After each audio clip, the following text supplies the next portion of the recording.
How's it going, Lone Riders? It's Andrew back with another video. This week we're going to talk about last week's video and the results from what you guys voted for. So if you don't know, I'll put the link up here for the last week's video, but essentially we went through the new products that we could make and potentially want to make in the next couple of years, or the next couple of months and years. We asked you guys what was really important to you. So if you're new here, this is what we do. We ask you guys what you want, and we go through the whole manufacturing and design and manufacturing process to build products for the adventure bike market. So let's get into the computer and have a look. So last video, the new 1300 GS came out, and it sparked the idea, okay, what do we actually make for this product, for this bike, or for the new bikes that are coming out? And then we asked you to vote essentially on different, what's important to you, essentially what you do for riding, what kind of riding, and what products are important to you. Because with this information, then we can really build on that and give you what you want. So we got over 676 responses. That's quite a lot, and we can't take this as the holy grail of information, but we will do our other research as well to make sure that we're on target here. But it gives a direct feedback response from you guys, exactly what you want. So let's go and have a look at those results quickly and scroll through them and see what you guys really need. So the first question was, what type of riding do you do? Most of you guys do avid riding or touring, and dual sport coming in third. Avid riding is adventure riding. Touring is more on-road around the Swiss Alps and stuff like this.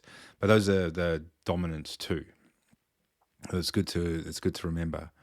The next question was about skid plates. How important are skid plates to you? So the whole survey is set up that if they're important to you, it's a 5. If they're not so important to you, it's a 1. So the more gray we have on the right side here, the more important it is, just to give you a visual reference.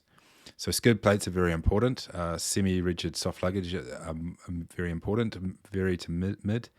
Hard luggage, this 50-50 is right in the middle. Some people say it is, some people say it isn't, but it's in the middle. So it's not a defined upward curve. It's not a defined 5. It's not a defined very important. Lower crash bars, extremely important for most people by almost 70%. Upper crash bars, less percentage. We got 45% here, but still it's an upward trend to importance. Cylinder protection, skip if you don't have a box, so that's the BMW guys. There's less responses here. You can see 442 people compared to this 200 people less. They really think it's a must-have, almost 80% of people. Headlight protector, kind of up there as well, reasonably important. Extra storage, not really. It's got this fish arc system. Ox lights, they are important. You can tell there's this 5 is 40% and the 4 is 31%, so they're pretty important. Toolbox, tool roll, also important. Windscreen protection, also important. I was surprised. There's some big guys out there. Large footprint, large foot peg is also reasonably important. And then handlebar risers, not so important. We've got this kind of flat range here. Also with the ABS sensor protection, the crash bar bags, also not that important. Final drive guard, that's not so important. Your seat improvements and stuff like that. Center stand is important. So frame guards are not so important. Neither is oil cap lock. And all the small products here. These are radiator protector is important to most people, and also hand protectors seem to be important. So bike covers not so important. So there's a lot of other information here. Is like bonus question: do you fit the parts yourself or not? And most people would actually fit themselves. So as a designer, it's really important, this question, because then I know that I have to add in certain tools and stuff like this so you guys can install it yourselves. Because some of these the bolts and nuts that I use are kind of custom, or they're not off the shelf. So we need to supply the tools for those so you guys can fit them in, or do the instructions differently and stuff like this. But that's the question here. That's the feedback we got there. So let's break that down even further. So breaking that down even further, some of these we've already made. So we've got the headlight protector, we've got the HD kit here, and then we've got ox lights. These are coming very soon. These are so awesome. I can't wait to talk about these, but we've been developing them. Look out for that soon. Once we get that sorted, we will share that with you, but they are very cool.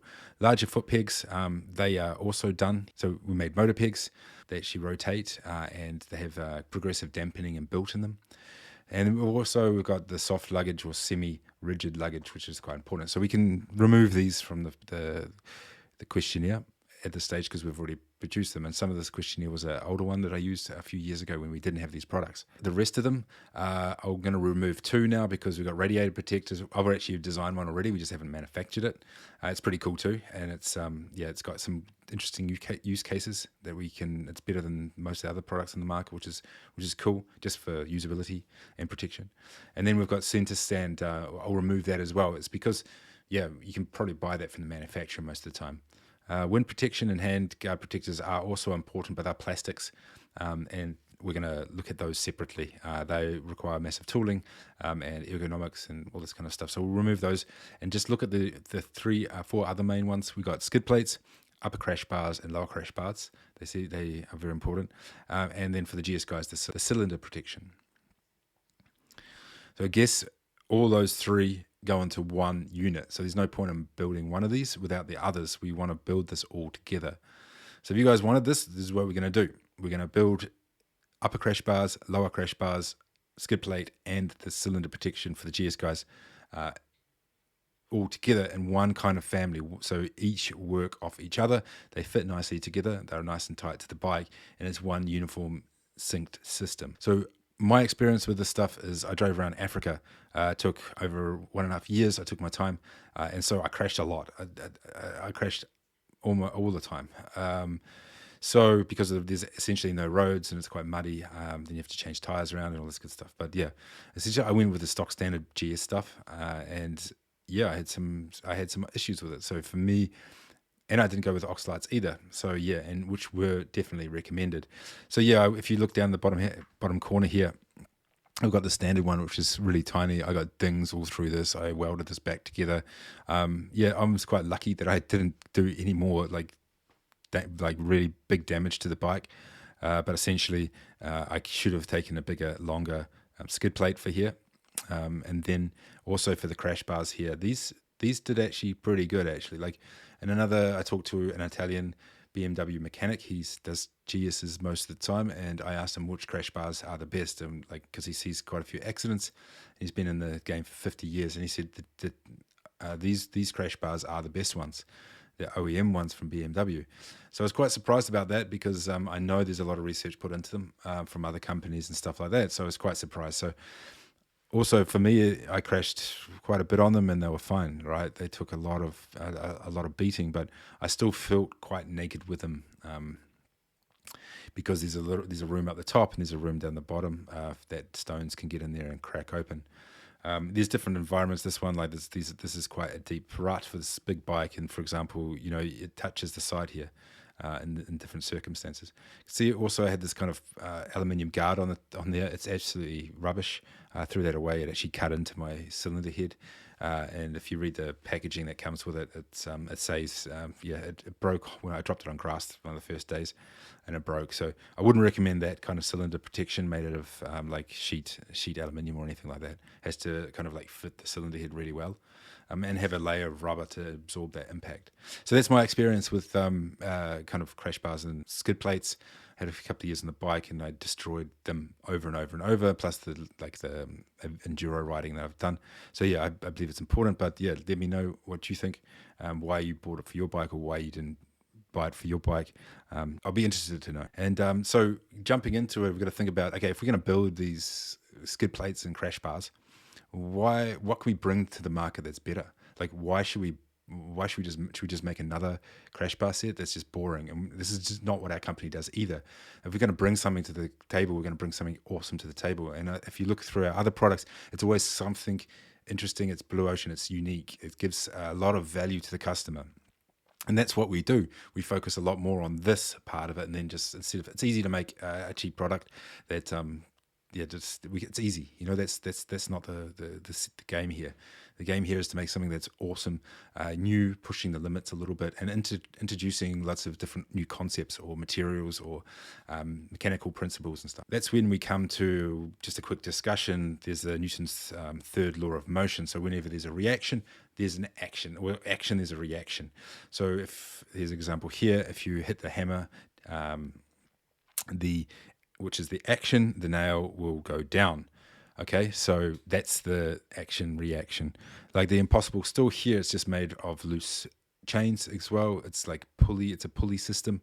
So if the more weight you put on it, it just supports itself. We've got to think of new concepts and think about why and what's better and why you would do this, because actually putting crash bars directly into the frame is a really terrible idea. You know, what you're doing is you're transferring force from one point to the other.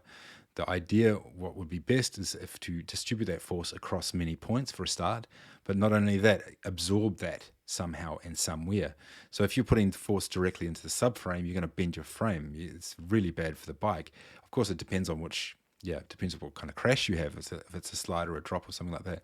But essentially, you don't want to do that. It's really bad. I'm going to show you in the video that I'm doing now, this video here. It's crazy. It's done 1.1 million views. It was just 11 months ago. And it's me dropping my bike. And listen to the crack when it hits the ground. And this is hard pack mud, so it's not even stone. So just listen out. Keep an ear out for it. I was testing the new quick release Rackless MotoBags.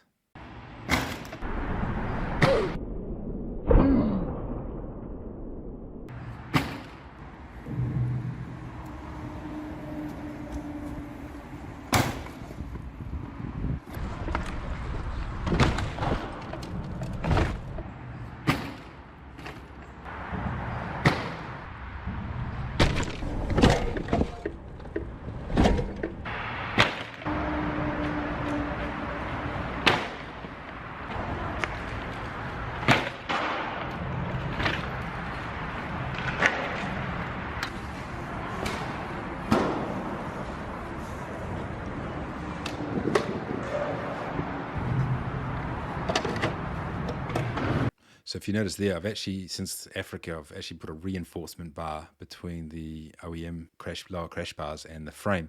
That's what's actually absorbing all that hit. So that's pushing all that force straight into the frame. So I could remove that and test it again, and it doesn't flex. So that's what's a good thing about those BMW ones. It looks like, yeah, it's not secure, but that's what it's doing. It's flexing under that impact and absorbing. So it looks weak, but it's actually got its purpose. You know, it's got its reasoning. So we're looking at different ideas of how to save weight, make them look cool, easily serviceable, a great material, and then also naturally really protect the actual bike, what you want to protect, but also not damage the bike in any way possible. Because sometimes I've seen the way they design these crash bars on other bikes. Yeah, it looks to me like it's going to cause more damage than actually protect the bike. So we're gonna navigate that minefield, and we're gonna have to try with a lot of flexibility, a lot of new materials. We're gonna get feedback from you guys, and that's the next question. The question is, there's a link in the description down below, and that sends you to a Google form, and I'm essentially asking you what you want and how, in your experience with your different riding crashes and installing these crash bars and all your experience combined, we will come up with, we'll try and pinch out all those really golden nuggets and try and build it in to this product. So if you have any ideas what's important to you, let me know in this long text answer box. I do require your email. That's just to stop spam, so we don't even use them. Don't worry about that. They get thrown away. The point is, we just want to stop the spam. But leave us a question. So there's a link down in the description down below, and here I'm asking the question, what's the ultimate crash bar for you? What do you want, and what should we include in this? If we can pick out all these golden nuggets from thousands of riders, and because they've got a lot of experience all around the world in different conditions, and they've traveled the world, or they've just gone touring or whatever, just up the road, it doesn't matter, and they've dropped the bike and something's happened to their bike, they've used a specific type of crash bar or their recommendations. What's important to you is important to us, because then we can really build that into the product and make what you want. So subscribe down there while you're down there, and hit that like button. It helps out a lot, and I will come back to you soon with the results.